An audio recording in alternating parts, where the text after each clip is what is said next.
Hyderabad Lok Sabha seat से सांसद और AIMIM पार्टी के प्रमुख अज़दुद्दीन ओवैसी द्वारा संसद भवन में फिलिस्तीन के समर्थन में नारेबाजी का मामला तूल पकड़ता दिखाई दे रहा है। वरिष्ठ वकील हरिशंकर जैन ने ओवैसी के खिलाफ राष्ट्रपति द्रौपदी मुर्मू को पत्र लिखकर ओवैसी को अयोग्य घोषित करने का आग्रह किया है। आपको बता दें कि ओवैसी ने लोकसभा में शपथ लेते वक्त जय फिलिस्तीन भी कह दिया था, जिसके बाद हंगामा खड़ा हो गया है।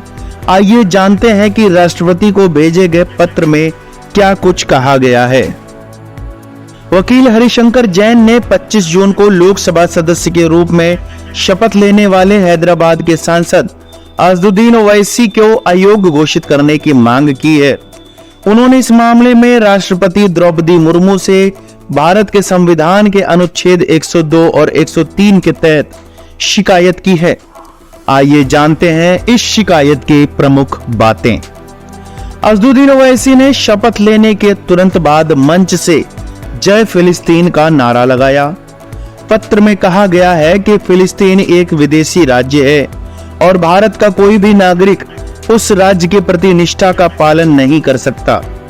पत्र में कहा गया है कि भारत के संविधान के अनुच्छेद 102 किसी भी व्यक्ति के लिए संसद के किसी भी सदन के सदस्य के रूप में चुने जाने और होने के लिए अयोग्यता का प्रावधान करता है, यदि वह किसी विदेशी राज्य के प्रति निष्ठा या पालन की स्वीकृति के अधीन है।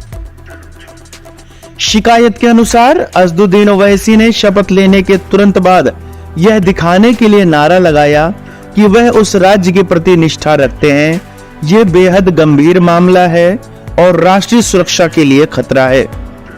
भारत की संप्रभुता और अखंडता को सुरक्षित रखने के लिए संविधान के अनुच्छेद 102(1)(d) किसी शख्स को संसद का सदस्य बनने से रोकता है अगर वह व्यक्ति किसी विदेशी राज्य के प्रति निष्ठा रखता है। पत्र में यह भी कहा गया है कि ओवैसी द्वारा संसद में दिया गया नारा देश की सुरक्षा, संप्रभुता और अखंडता के लिए खतरा है। यह बेहद गंभीर मुद्दा है जिस पर तत्काल ध्यान देने और उचित कार्रवाई की आवश्यकता है।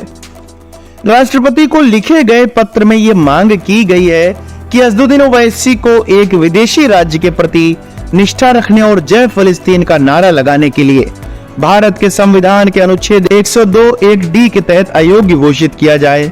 इसके साथ ही संविधान के अनुच्छेद 103 के तहत ओवैसी को अयोग्यता के संबंध में भारत के चुनाव आयोग की राय पर विचार करने की भी मांग की गई है।